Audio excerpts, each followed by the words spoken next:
I got a wee explanation on why I kept getting kicked out of Facebook Live yesterday. Apparently when you share an article that has coronavirus in it, you've got to say you accept there's coronavirus in it before you can share it.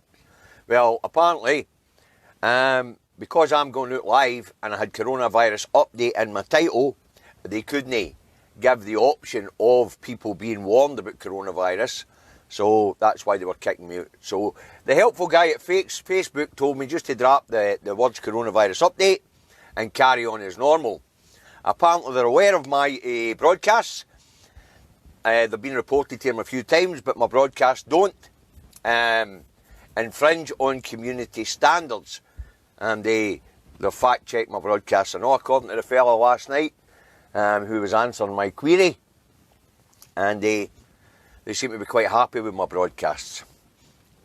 Now, Gove was given big licks on Scotland's vaccination rollout, but for some reason, BBC Scotland presenter Gary Robertson was having bloody none of it.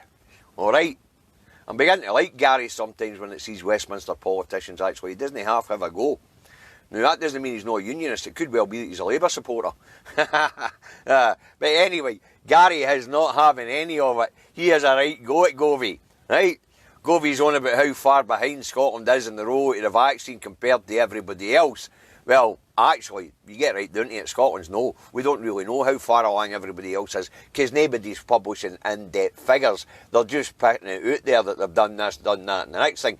Anyway, Gary makes it clear to Govey that Scotland had chosen specifically to do care homes, the over 80s and the vulnerable before anybody else.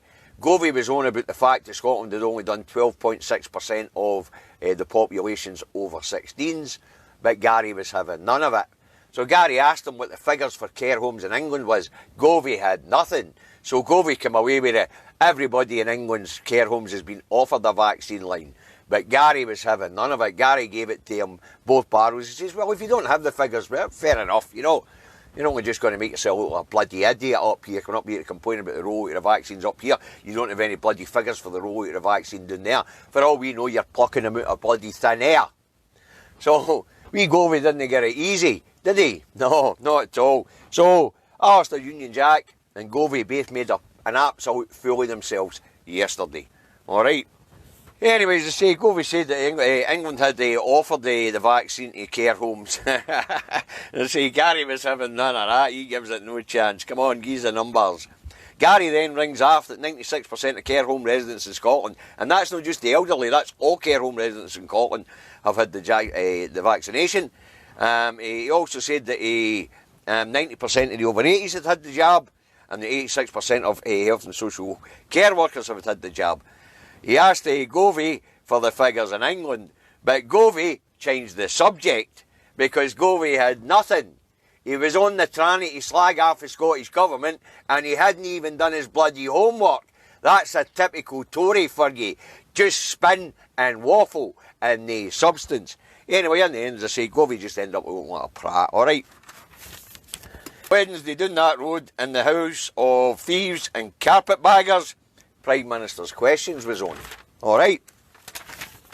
Sir Comrade Starmer went on scientists' advice to close the borders to prevent importing of new variants of COVID-19. Bojo blustered, denied that was what the scientists had been advising him. And that once again he said that the UK had one of the strictest border regimes in the whole planet. What a lot of bollocks. So just the usual stuff. Bojo bluffing and talking crap. Right, next up was Ian Blackford, and he went on Bojo's utterly reckless trip to Scotland and the COVID outbreak at the vaccine plant that he was visiting. Right, Bojo bluffed and said he wasn't aware that there was an outbreak there. Wow. So either Bojo's that out of touch with his cabinet office, or his cabinet office decided to blindside him and try to kill him by sending him back into a COVID-infested den. After all, it might be the cure to it might be the answer to the Conservative Party's problems when it comes to Bojo. But Anyway, Bojo bluff blustered, said SNP bad, and it wasn't me. Typical Bojo reply. SNP bad, Scotland crap, wasn't me. New catchphrase for Bojo, wasn't me. Right, Wednesday here in Scotland, the First Minister's question was on.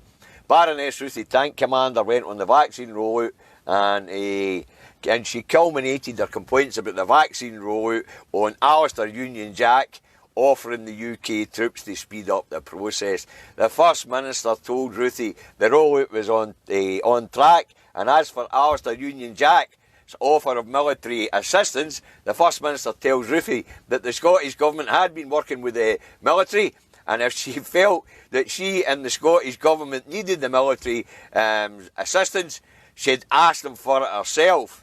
She then went on to say it's known the gift of Alistair Union Jack, the Scottish Secretary, to offer Scotland the use of the UK Armed Forces, because we all pay bloody taxes for the Armed Forces as well. Something that Davy boy's been saying. First Minister slapped Ruthie writing about Hooky. Bang! Off to the naughty step went Ruthie. Bang on. Brilliant. Right, next up was one brain cell Bailey. Jackie also went on the vaccine rollout. She did a Richard too, with a wee Mrs McGlumfer. But no, this time, she had two Mrs McGlumfers and one Mr Mcglumfer. Hey, nae second names, nae nothing, all 3 for 5. I wonder if they were related. Okay. Anyway, one brain cell Bailey says that it's the rollout of the vaccine's a postcode lottery. So the First Minister's got to explain to one brain cell Bailey that Scotland has a diverse geography with 3 million people living in rural communities. More or less what I said the other day there. And that it takes a wee bit time. And when it comes to these rural communities, it makes sense to lump in the 80s, the 70s, the 60s and the 50s and get them all in the village hall in one bloody go. Right, so one brain cell Bailey, she gets heard by Hooky Slap and she's sent off to the naughty step to join Ruthie. Hey, listen, since one brain cell Bailey took her for Richard who, we're starting to get a wee bit more fun at First Ministers again. It looks as if the First Minister's starting to enjoy slapping all the races again. So we're really starting to get a bit of a laugh here. Right, next up was Wee Willie Rennie. Now yesterday I thought I'd got wide to Wee Willie Rennie. You know, as you all know, I've got Wee Willie Rennie syndrome. The minute he stands up, my eyes glaze over, my ears stuff up. Anyway, yesterday I got the wife to sit in my chair next to the desk, put the earphones in and got her to tell me what he was saying. So last night I says to Sarah, right, look, Sarah, I'm at the Wee Willie Rennie bit of the report. You want to come here and do what you did last night? Well, did the dragon no take off out the bloody door? It would appear that Wee Willie Rennie syndrome is bloody contagious. Right, so if you want to know what Wee Willie Rennie had to say, you're going to have to look it up yourself, because the minute I mentioned Wee Willie Rennie to Sarah last night, she was Joe the bloody toff. So, if you're looking at what Wee Willie Rennie had to say today, folks, be very careful. It would appear that Wee Willie Rennie syndrome is bloody contagious. George has got a good point there. With the need for the alternative media to thrive. Folks, Broadcasting Scotland isn't doing well. Get onto YouTube, 7 o'clock every night, Broadcasting Scotland. It's a cracking wee news programme. So it is. But it's no getting the viewership it should get. iScot magazine needs more subscribers to keep going. Cracking publication. Alright, and then of course there's people like myself and Gordon Ross. But we seem to be doing alright. Our viewerships are fine. And we seem to be going alright on YouTube and going alright on Facebook.